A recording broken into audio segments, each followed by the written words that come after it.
Welcome to the AI Edge for Enterprise Leaders. This is the show where we go beyond the buzzwords to have real conversations with leaders at the forefront of their industry about what's working, what's changing, and how AI is being used to drive results. I'm your host, Jakaya, CEO of Achieve and Believe Consulting, where we provide AI solutions to help improve your business outcomes. Today, we're diving into practical insights, real challenges, and honest perspectives on how AI is being used to shape your business and industry. Joining us today, we have Ilya Rubinshteyn, president of Aegis IT Solutions. So we'll go ahead and dive right in. And if you could tell me a little bit about your role, your industry, company size, and how AI is currently showing up for you, if at all. So, thank you for having me. So my role in the company is, as any other business owner, my job is to grow the company. And that also means that I need to be on the bleeding edge of a lot of different things so that the company can grow and not become stale. I think I read a statistic a couple of years ago where if your company does not grow by 10% a year, Mhm. then it's actually receding. So if you're stagnating, you're not stagnating, you're actually going down. Yeah. So, so that's my primary focus. And everything else kind of holds up to it. So finding the right people, finding the right technologies, finding the right message. Um, we are a managed cybersecurity and managed services provider. So it's an MSP/MSSP, which means we provide IT and cybersecurity consulting services to various types of organizations. Our initial focus was on SMBs, where I started for the last couple of years, we've started moving a little bit into the mid-market.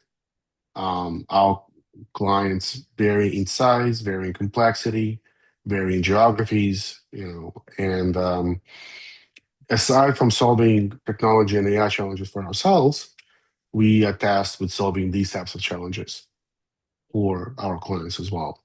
So with AI, it's multifaceted. It's using AI within the company to enhance the company, but also looking at how our clients implement AI and the ramifications of that implementation. And would you like to expand specifically on the solutions that you guys provide exactly? So yeah, I mean, we are a full service IT shop. So we'll manage your network, manage your systems. Depending on your size, it's either an all-in-one offering or a la carte offering. We provide cybersecurity management, so we'll provide you with your firewalls, with your enterprise desktop detection and response solutions. We'll monitor your cloud services. We do penetration testing, which is basically ethical hacking, Mhm. to make sure that whatever systems you guys have are protected. We also provide governance, risk, and compliance advisory, where we go in, we assess what are your company's risks and what is the likelihood of impact, and what is the likelihood of a breach and what is the impact of a breach. And then we help you remediate that. For some clients, we also audit them. For some clients, we are the auditee, where they, when they have their vendors or government entities question them, we provide the answers. So it runs the gamut. And how long has your company been around, and what would you say your company size has grown to now today? So I initially started a company in 2010, then I had to restart it in 2015 when we moved to Florida. Um, We are currently at 12 employees. I think by end of the year, we should be somewhere around 15 to 20. We've grown, we've effectively doubled every year for the last 3 years. Nice. That's awesome. And what does a typical day look like for you as the president of this company? Or do you have a typical day? Yes, to both.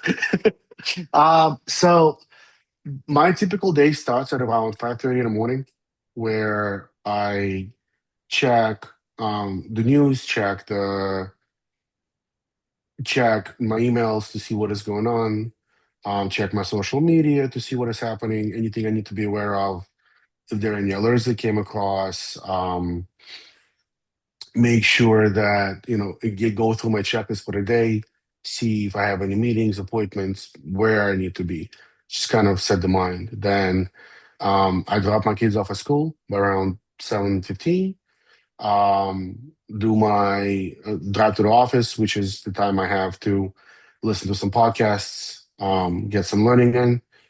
And then we have a mandatory 9 a.m. phone call with the entire team to get the entire team aligned. And then, depending on the day, it can be podcasts, it can be projects, it can be creating documentation for clients, proposals, sales calls, um, helping my team work through a technical issue, helping a client work through a logistical issue, kinds of the gamut. So you wear a lot of hats. So would you say that you're still pretty hands-on to with the day-to-day activities? Because I know some Oh, CEOs absolutely. on, where they are in their business, they might be completely hands-off, just kind of touch and go. But it sounds like you're pretty involved to the day-to-day activity. Well, you have to be, right. I don't imagine a CEO of any organization that is not at least in some way involved in day to day, because you have to keep tabs on what's going on. You have to be aware of what's happening. Just because you are being told something is the case does not necessarily hold water. I read an article a couple of days ago where a CEO of a company spent a day with the cybersecurity team, Hmm. and it was eye-opening. And the first question I have when I read the article is that, okay, so this guy just started and he did it. But what happened to the other leaders? Like, why, that company's been around for about 20 years. They've gone through about five or six CEOs. Why is he the first one to do this? Yeah.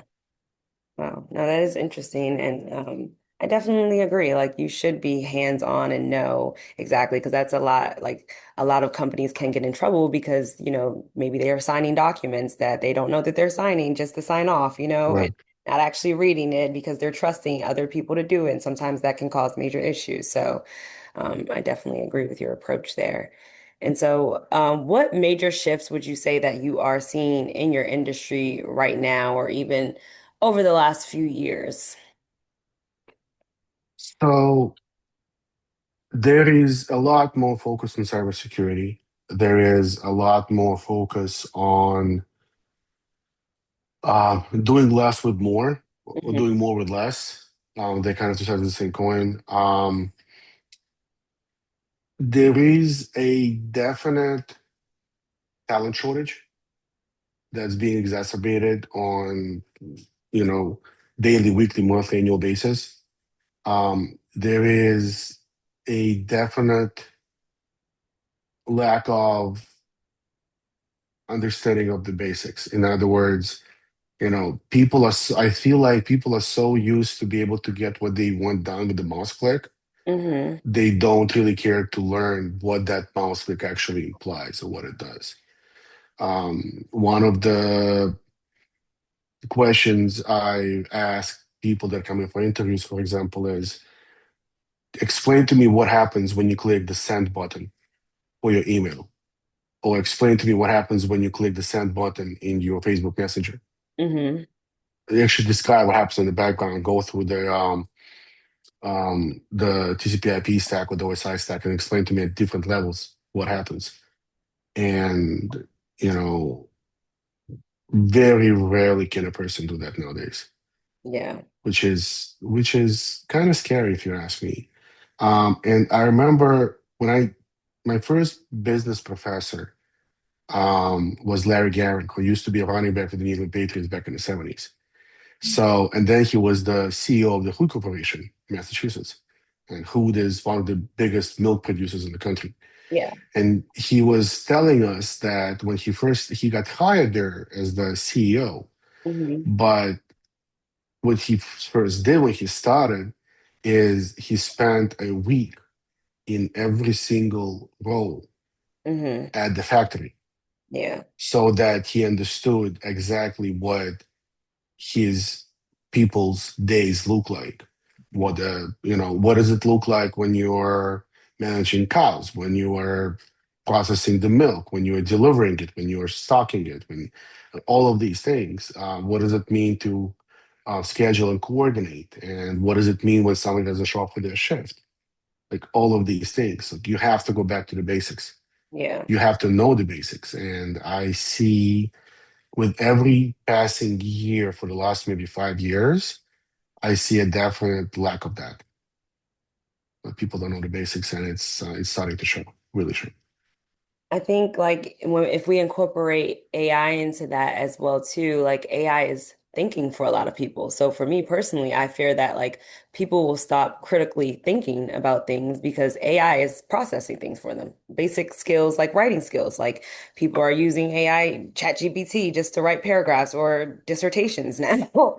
And so a personal fear of mine, like with my child, he's 3 now, growing up into school, like even 10 years ago, they had applications where they would just do the math for you. Where when I was in school, they didn't have that at all. So, We were not allowed to use calculators. And I remember when I was my freshman year in high school is when TI-83 graphic calculator came out. that's what we had. And it was huge because you could actually program in BASIC different functions into it. Hmm. And they were like, no, no, no, no, no, no, no, no. And now in some schools you have the reversion now because like my daughter, I have two daughters. One is in third grade, and the other one's a freshman. And for the freshmen, the teachers are saying that you cannot use um, anything digital to create your work. Hmm. So all work that's submitted must be handwritten. Which and this is great because even if you use ChatGPT or Grok or Gemini or Copilot to create your essay or to solve that math problem, Hmm. you still have to write out the solution, and that process makes you start thinking about it. But even in work, like so I use ChatGPT a lot to create our proposals, Hmm. to create formal ones. um, I go through and read them, Yeah. and then I import them into, and then what's helping me is that we use PandaDoc, right? So we import our templates into PandaDoc, but then you have to kind of format it and make sure everything looks good. So you have to go through the entire, 5, 6, 7, 8 page document. It gets you 80% there, absolutely 100%. But that last 20%, that's what makes you or breaks you, right? It's the old 80/20 rule, and I don't think it's ever been more true than today. Yeah. And what would you say is working well for you right now? Because it seems like you are very hands-on and that's something is working. Outside of that, like what in your business, in your industry in particular, that you feel makes you stand out against other companies, similar companies, and it's because of something that you're doing well. And then also on the other hand, what's something that is frustrating you in the current industry? So from the AI perspective, we are starting to use AI to develop our own middleware. So middleware is the connection between two different applications to produce another result. So that allows us to create our custom dashboards, custom reporting, custom functions, custom automations. The cool thing is that it's forcing my team to really learn the back end of the systems and the tools that they use, Hmm. which makes them better practitioners, better engineers. It also, I'm a very firm believer in lifetime learners. Like your learning doesn't stop, whether it's grade school, high school, college, graduate, postgraduate, doctorate, postdoctorate, doesn't matter. It does not stop. Um, and when you force somebody into that mentality, the change in them is um, it's paradigmic. Becomes a different person. They look at things differently. They approach things differently. It's no longer I'll just use this to do that. It's I can use this to achieve the result, but how can I do it better? Hmm. It reminds me there was an SQL engineer back in the early 2000s. I think he's still around. It's at Bengon, and he wrote the book on SQL queries. And I've watched him at a conference where he would take a SQL query, um, executing from about 30 minutes down to five, then to two, then to about 30 seconds, then to about 20 seconds. And then he would say, you know what, I can probably do it faster, but I think we're running out of time. Yeah. But it's that. It's like when it's that approach of continuous improvement and continuous learning that I think separates us from the rest. And it also, I when people ask me, what makes you guys different? And I'm like, well, we don't compromise on security and we're customer obsessed. And I got asked, well, what does that actually mean? I'm like, well, it means that what I just said, but it also means that um, we are we'll go the extra mile and we don't we don't believe that you should take things out to make something cost less. Yeah. It's you add things and then you get it to give it a better value. You believe in quality over quantity, essentially, would you say? Yes, definitely. There are situations when quantity turns into quality, but quality is always the end goal, the end result. Mm.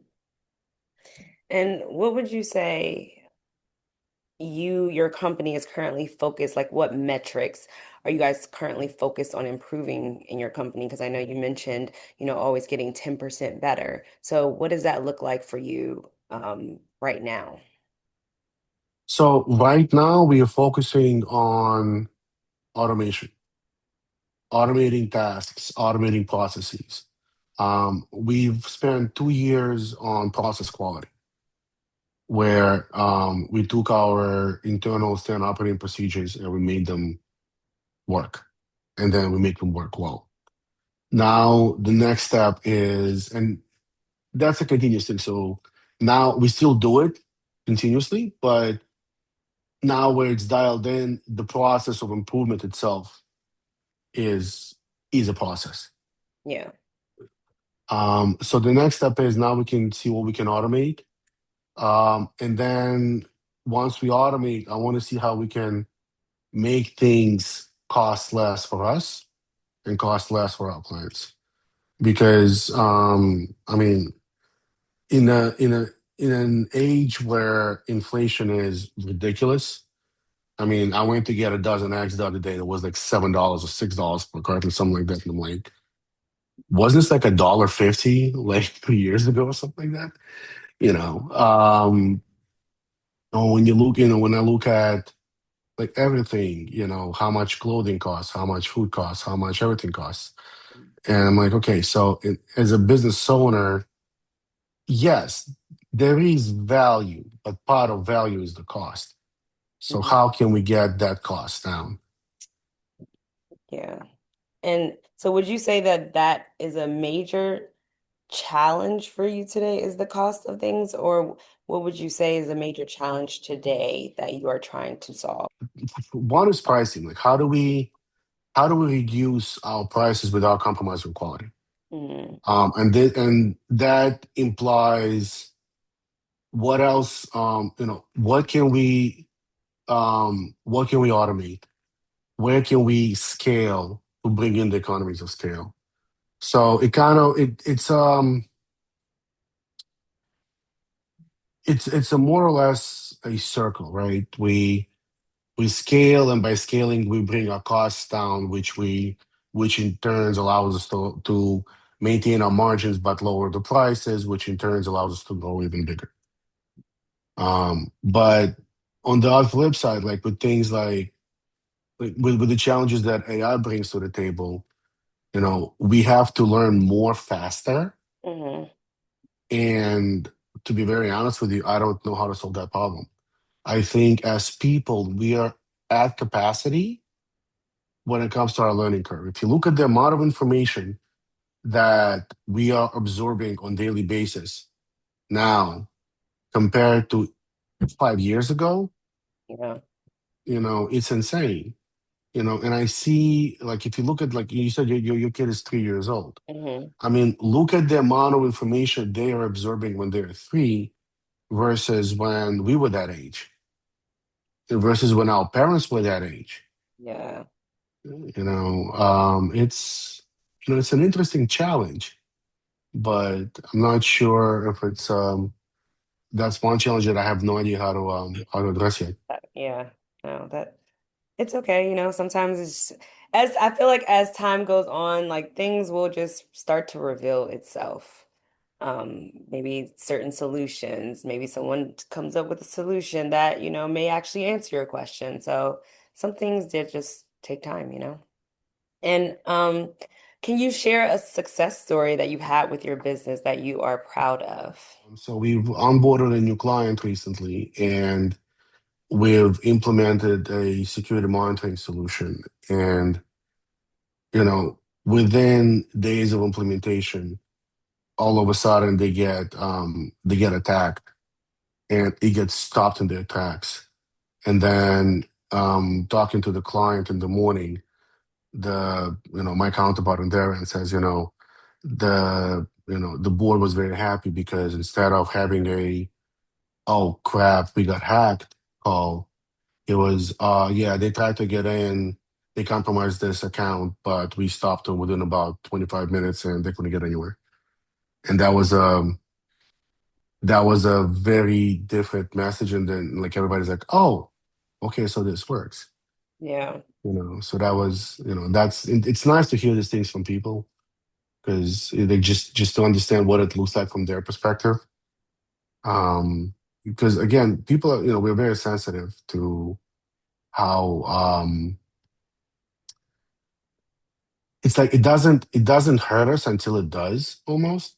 Yeah. And then when people coming back to you and saying, "Oh, we understand what it could have been and it wasn't, and this is amazing, this is awesome, keep doing what you guys are doing," it's a pretty good feeling. And what would you say are possible like roadblocks to, I guess, even more successes in the future? So managing growth, rapid growth can be just as dangerous as rapid decline. Hmm. Um, Definitely, personnel. We love our people, we love our staff. Um, Growing them and developing them is truly my number one priority. Your people make or break your business. I solemnly believe that. Finding new staff is a huge, huge challenge. Yeah. And we try to make sure that we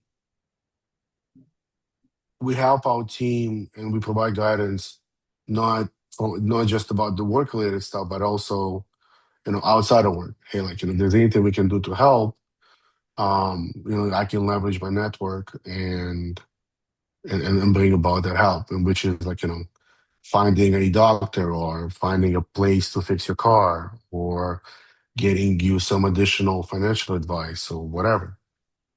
It's the cool thing is that you know I have a pretty extensive network that I Hmm. can leverage, and it's really awesome sometimes, like what you can do with it. Yeah. How would you say that AI is shaping the future of your industry, and where do you believe leaders should focus their efforts to use it the most So effectively? it's definitely a paradigm shift because it doesn't matter what part of the business it is. AI is an amazing tool that will really enhance anything you're doing. However, people need to remember that it is a tool, and the analogy I use is when I was a kid growing up in the Soviet Union, I watched an older gentleman build a hut using nothing but an axe. No nails, just a bunch of trees, an axe. In about a month, he built a house. Mm. And me personally, you can give me all the tools in Home Depot, and I don't know if I can do that. Yeah. Actually, I'm pretty sure I can't. You know, so same thing, right? AI is an amazing tool. It's a very complicated tool, and like any complicated tool, it really requires you to understand the background of what you're trying to achieve. My marketing guys are doing some amazing things with AI content that they're posting online, and it's improving our marketing efforts like a thousandfold. It's like we are eons beyond where we were a couple of years ago. Yeah. My pen testing team, we use AI in pen testing, and which allows us to do them faster and give much better results. On the defensive side, I posted an article on LinkedIn the other day. We process roughly 300 million alerts a day. Well, 300 million events, and they end up generating around 300 to 400 alerts. So we go down from 300 million down to 300. Every day. You can't every single day. Wow. You cannot do that without AI. You cannot do it without machine learning. Just doesn't exist. Like I look at the reports from a couple years ago we were doing with when machine learning was in its nascent stages Mm-hmm. and what we're seeing now and how things are being correlated and responded to. We are now able to respond to attacks within seconds Yeah. versus minutes or hours. It's huge. But on the flip side, A, the hackers have the same tools. They also have AI, and they're a lot better at using it than we are because we have to protect everything and they have to find one hole Yeah. and they're in. So they're focusing their efforts in one place and we have to spread out. But it's an amazing thing. It's if used correctly, it's forcing you to learn, it's forcing you to get better. If you used incorrectly, it's degenerative. Mm-hmm. Like you said, people use ChatGPT for things and they do not analyze their own documents. It was actually very interesting with the situation in Venezuela. If you ask Grok something, the question, and if you ask ChatGPT the question, you get diametrically opposite answers because of one is now we have AI that's left leaning and AI that's right leaning. And Mm. like what you have you have artificial intelligence, you have a piece of silicon that has political views now? Really? Like, okay. Oh, no, yeah, that is different. So before we close out, if you could give any piece of advice to other industry leaders such as yourself, what would that be, whether pertaining to AI, to move forward with it, to hold back, experiment, or just general advice to our viewers, listeners, that you feel like could benefit from, and if you also want to share your socials as well too. Sure. So from the AI, from using AI, dive in. If you haven't started learning about it, you running out of time. Get in there.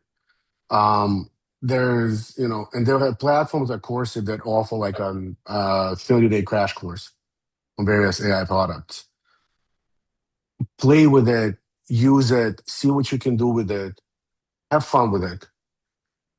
The word of caution is be very wary of what you're giving it access to because a lot of AI platforms have the capability to elevate their permissions, and something that is very confidential can become very public quickly, Hmm. and then you'll be the one holding the bag. So do not implement until you're 100% sure what you're implementing. Yeah. But at the same time, absolutely, like if you're not spending about an hour a week playing with AI, then you're really falling behind. Yeah. Um, to if somebody wants to reach out to us, we have Facebook, which is Facebook/Aegis IT Solutions, LinkedIn, which is linkedin.com/Aegis-IT-Solutions. On our website, aegisitsolutions.net. I'm pretty searchable and pretty foundable, whether it's Facebook, Insta, or um, LinkedIn. I don't use Twitter, so that's the one place you won't find me. Don't either. I do not either.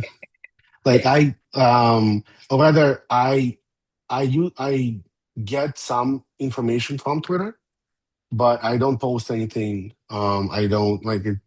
I don't know. It kind of became more of another media channel Hmm. instead of a social channel to me. Yeah, no, I can see that. So Yeah. Well, thank you, Ilya, for joining us today, the AI Edge for Enterprise Leaders. Today's conversation highlights that while AI technology continues to evolve rapidly, real impact comes from thoughtful leadership, clear strategy, and intentional execution. To our listeners, I hope this discussion sparked ideas you can apply within your own organization. I'm your host, Jakaya. Thanks for listening, and I look forward to continuing the conversation in our next episode. If you enjoyed today's conversation, please feel free to like this video and subscribe to my channel for future episodes and insights. You can also follow me on social media for more AI insights, real life moments of motherhood and entrepreneurship. I'm Mom Boss J, that's MomBossJay on TikTok, Instagram, and YouTube. I'd love to connect with you there. Thanks for listening, and I'll catch you on the next episode.